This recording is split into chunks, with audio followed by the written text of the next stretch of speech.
जिनकी 4 बजे से ड्यूटी है, यानी वो लोग यहाँ रुकेंगे 4 से 12 वाले, और नाइट वाले यहाँ रुकेंगे। तो सुबह से यहाँ लोग मौजूद हैं, वो जा सकते हैं, और जिनको रात को यहाँ रुकना है वो अपना बोरिया बिस्तरा लेके आ जाए। मस्जिद में इंतजाम कर दिया गया है, कमेटी यहीं रुकेगी।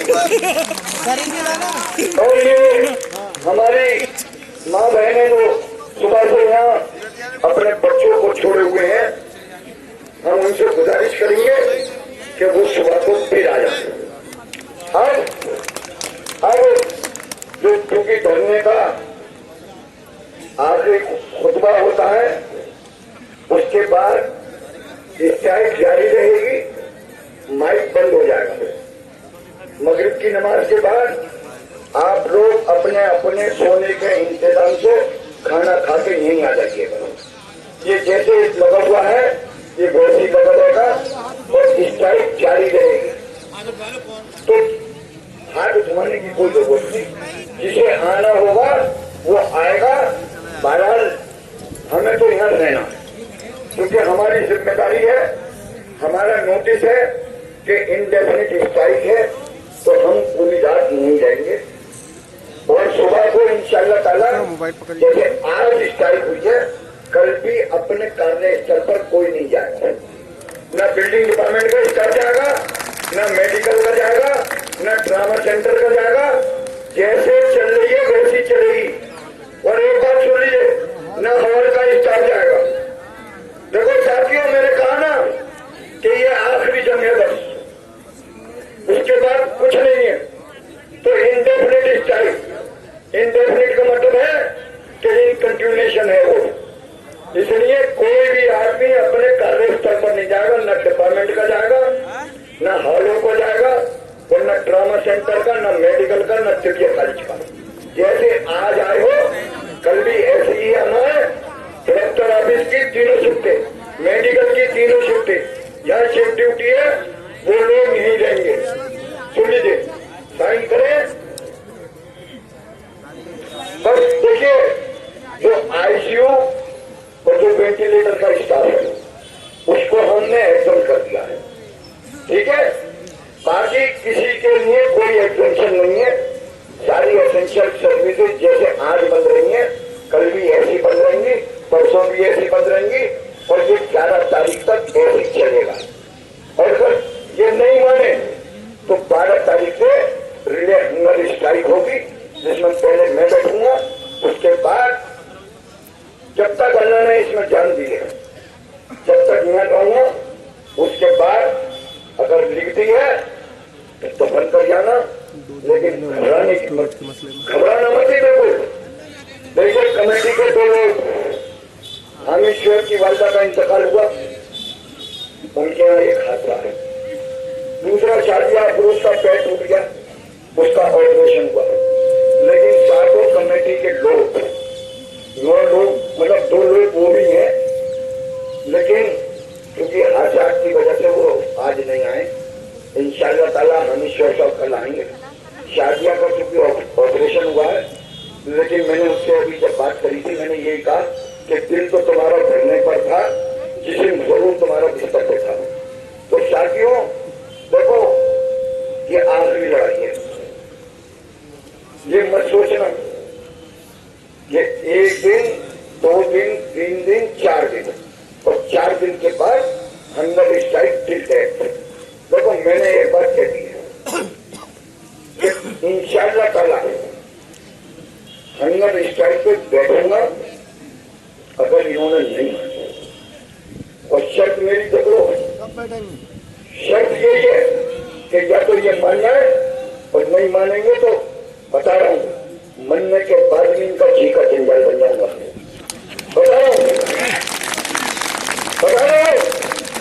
और एक आरोप लगा के दूंगा कि मुझे मेरी मौत का जिम्मेदार अलीगढ़ मुस्लिम शिकायत के प्रशासन के 3 लोग, इनके खिलाफ 3 नेम एफआईआर होनी चाहिए। मेरी मौत की जिम्मेदारी ये थी। साथियों देखो, मैंने एक बात कह दी कि मुझे बाखुदा कह रहा हूँ, औलाद दी अल्लाह ने, पालने वाला वो, सारे काम वो करेगा। मैं तो सिर्फ एक अदना सा आदमी हूँ, अल्लाह ने ताकत दी है। हो सकता है कि मेरी जान से आपका काम बन जाए, लेकिन अल्लाह ने चाहा तो आखिरी दम तक लड़ूंगा। बिल्कुल सोच लिया है मैंने, क्योंकि मुझे दिख रहा है 20,000 लोगों को, 20,000 लोग हैं। ये 4,000 नहीं है। 4,000 को 5 से मल्टीप्लाई कर दो, 4 पंजे 20,000 लोग हैं। और अगर माँ और बाप जोड़ दोगे तो 24,000 लोग हैं। इन 24,000 लोगों का मामला है। कोई मैं जज्बात में या उससे नहीं कह रहा, मैं बात खुदा कह रहा हूँ। अल्लाह को हर दिन नाजिल जान के कि जान दे दूंगा, लेकिन जाऊंगा नहीं जब तक तुम्हारे मामला हल नहीं हो जाते। बता रहे हो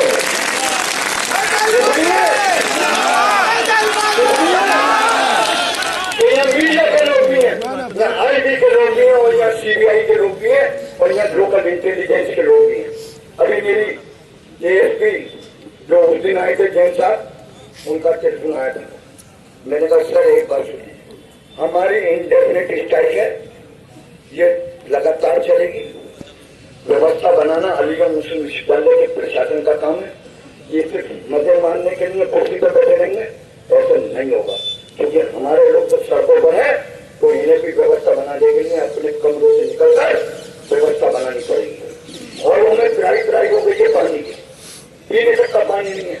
लेकिन एक बात बता रहा हूँ, ये जिम्मेदारी इनकी है, हमारी नहीं है। हमारी जिम्मेदारी ये है कि हम इंडेफिनिट स्ट्राइक पर है, हमारा कोई आदमी नहीं जाएगा, किसी भी हालत में नहीं जाएगा। और दूसरी बात कि जितने छात्रों ने आज सबर से काम किया है और जितना तुम्हारी स्ट्राइक में उन्होंने सपोर्ट करा है, मैं पूरी कमेटी की तरफ से और जनरल बॉडी की तरफ से उन सारे छात्रों का शुक्रगुजार हूँ कि उन्होंने सब्र के साथ। लेकिन एक बात सुन लेना, अगर रजिस्ट्रार इसका श्रेणी में है कि आज छात्रों का कोई रिएक्शन नहीं आया, तो मैं बता रहा हूँ कल से रिएक्शन आएगा। रिएक्शन इसलिए आएगा कि उनके वालिदैन, उनके चचा, उनके ताऊ, उनके मामू, उनके फूफा वो आपकी शक्लों में है, वो आपकी शक्लों में है। वो बच्चे जिनका तुम पानी बंद कर रहे हो, तुम तो बिस्लरी की बोतलें मंगा के आप 10 भी अब उससे कर रहे हो, समझे? बता रहा हूं। लेकिन पानी मंगाओ बिस्लरी का, जब तुम बिस्लरी पी रहे हो तो बच्चों को भी पानी पिलाओ बिस्लरी का। अब ट्वेल नहीं चलेगा, नहीं चलेगा, नहीं चलेगा जब तक कि हमारी स्ट्राइक रहेगी। और न तो सफाई करनी अपने कार्यस्थल पर जाएगा। देखो साथियों, बहुत पोल्यूशन पर बहुत बता रहा हूं। आज देखो कोई घबराने की जरूरत नहीं यार। देखो तुम्हारा तो, तुम तो ये सोचो कि तुम्हारी तो नौकरी इसने खत्म करी थी, लेकिन हमने क्या कहा कि पहले एक्शन हम पहले, उसके बाद होने देंगे कोई भी। और एक बार ध्यान रखना, ये आंदोलन का हिस्सा होता है कि जब बातचीत होगी तो हमारी पहली शर्त ये होगी कि न तो प्रेजेंट और न फ्यूचर में आप कोई भी डिसिप्लिन एक्शन हमारे डेली लीडर टेम्परेरी और परमानेंट के खिलाफ नहीं करेंगे। और ये आप हमें लिख के देंगे। बातचीत अब उसी सूरत में होगी कि आप न तो प्रेजेंट और न फ्यूचर में हमारे किसी भी कर्मचारी के खिलाफ अनुशासनात्मक कार्यवाही नहीं करेंगे। उसके बाद होगी बात शुरू, उसके बाद हाई पावर कमेटी, हमें कोई बातचीत नहीं करनी है। हमने कह दिया कि हाई पावर कमेटी एडवोकेटिव काउंसिल जो एडजॉर्न हुई है 23 तारीख की, आप उसे बुलाइए, उसमें अप्रूव करिए, हमारे कर्मचारियों को रेगुलराइज करिए। उसके बाद सरकार की जिम्मेदारी हमारी है। और आप ये कहते हो कि हम अप्रूव कर देंगे और उसके बाद अगर सरकार इजाजत देगी तो हम करेंगे, तो हम एक बात कह रहे हैं कि इससे पहले जेल मर्डर हुआ था, रईस बेग साहब और लोग बैठे हुए, पहले मर्डर हुआ, उसके बाद सरकार ने मना करा, लेकिन जब जद्दोजहद करी, ये कोर्ट गए और सब बात हुई, तो फिर एक कंडीशन ये लगी कि अपना कोर्ट का केस वापस ले लो, और सरकार ने सारे जेल मर्डर का करा और फिर कैसे करा। तो पहले हमारा रेगुलराइजेशन कर दो, उसके बाद सरकार के पास भेजो, क्योंकि हमारी भी सरकार से बात हुई है। ऐसा नहीं है कि हम यहीं 104 दिन यहीं बैठे रहे। तो मनोज अलीगढ़ी ने हमसे पूछा कि आप कार्यक्रम में बैठे दूरदर्शन के, हमने कहा हम तो वहां भी जाएंगे जहां हमारे कर्मचारी का भला होगा। अगर मोहन भागवत जी के पास भी जाना पड़ेगा इन कर्मचारियों के लिए, तो हम वहां पे भी जाएंगे। हम देश के प्रधानमंत्री मोदी जी के पास भी जाएंगे, हमें कोई बुराई नहीं है। इसलिए नहीं है कि हमारे 4000 कर्मचारियों का मामला है। अगर ये गूंगे बहरे हैं तो ऐसा नहीं है कि केंद्र सरकार गूंगी बहरी है, और न केंद्र सरकार ने आज तक एक लेटर अगर ये दिखा ले जिसमें उसने ये कहा कि आप नहीं करोगे, ये इनकी हठधर्मी है, ये इनका नाहलपना है। और एक बात सुन लेना, ये जानते भी नहीं और मानते भी नहीं, लेकिन साथियों बात होता कह रहा हूं कि अब नहीं तो फिर कभी नहीं। थोड़ी हिम्मत रखो, युवा भारत है, युवा। हम जैसे बूढ़े तो बहुत कम रह गए, लेकिन हम बता रहे हैं कि हमें कोई टेंशन नहीं है, ना हमें दिल ढेर की टेंशन है। हम बिल्कुल मानसिक रूप से बिल्कुल तैयार हैं। हमारा सलमान खलील अफूज मशहूर, ऐसा नहीं है कि मैं अगर उठूंगा तो फिर दूसरा है, फिर तीसरा है, फिर चौथा है, घबराहट होती। लेकिन बात यह है कि तुम्हारे लिए ये लोग, अभी तो इनके, मेरे तो बच्चे बड़े हो गए, फिर लोग इनकी तो अभी शादी हुई, मशहूर की गोद में बच्चा है। आप सोचो जो आदमी आपके लिए जान देने को तैयार है, तो आपको अपने गिरमान में छापो कि हम क्या यहाँ 4 दिन के लिए स्ट्राइक नहीं कर सकते? बताओ। तो मैं ये 4 दिन स्ट्राइक चलेगी, हाथ उठा दो सब और कंटिन्यू होगी। हमारी मांगों पूरी नहीं होगी, कोई एक आदमी भी स्ट्राइक पे अपने कार्यस्थल पर नहीं जाएगा। और दूसरी बात ये साथियों कि जब हम भूगताल में बैठे तो ऐसे जोश के साथ रहेंगे इंशाअल्लाह ताला। कोई बाबा हमें कोई बाखुदा कहना है, हमें कोई फिक्र नहीं है, बिल्कुल नहीं, क्योंकि हम सब कुछ देख चुके। बस बच्चों की शादी है, हमने वो भी सोच लिया।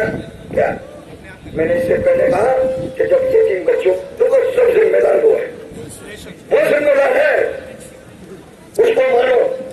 मैं तो कुछ भी नहीं हूं या तुम लोग कुछ भी नहीं। अल्लाह का डर, ये खौफ खुदा रखो दिल में। ये खौफ इंसान आने जाने वाली चीजें जाने कितने आए और कितने चले गए मिट्टो ही है, बता दो। कोई पूछने वाला नहीं है। मैंने वो दौर देखा है कोरोना में,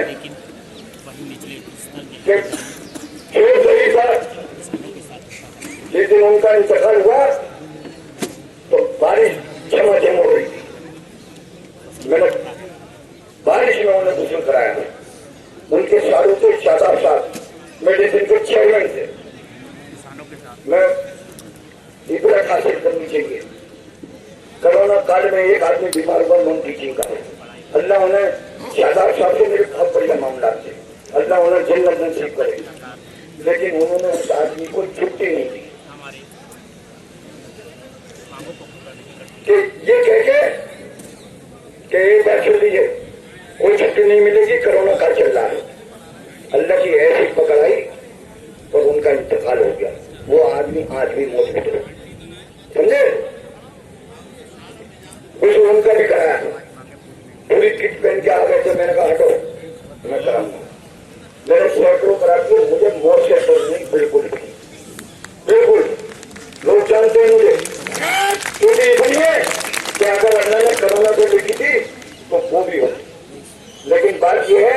कि नीति नियम साफ रखो। अल्लाह को यकीन रखो कि अगर मौत लिखी है तो जैसे लिखी है वैसी आएगी, बिल्कुल। तो इसलिए घबराओ मत बिल्कुल भी किसी बात से, क्योंकि तुम्हें ऐसे जाबाज मिले हैं तुम्हारी लड़ाई के लिए कि वापस चिराग लेके भी ढूंढोगे तुम नहीं मिलेगा। मैं किसी को तारीफ का मौका नहीं, ये ध्यान रखें। आदित्य जी, अप्पू, शादिया, हामिद, अमजद, कौन ऐसा है इसमें जो पीठ दिखाते जा रहा है? लेकिन साथियों इससे पूरा वक्त नहीं पड़ेगा बताना। तो कोई भी कोताही मत करना। कल जुमे का दिन है, नमाज अंदर होगी और फिर कार्यक्रम वैसे चलता रहेगा इंशाअल्लाह।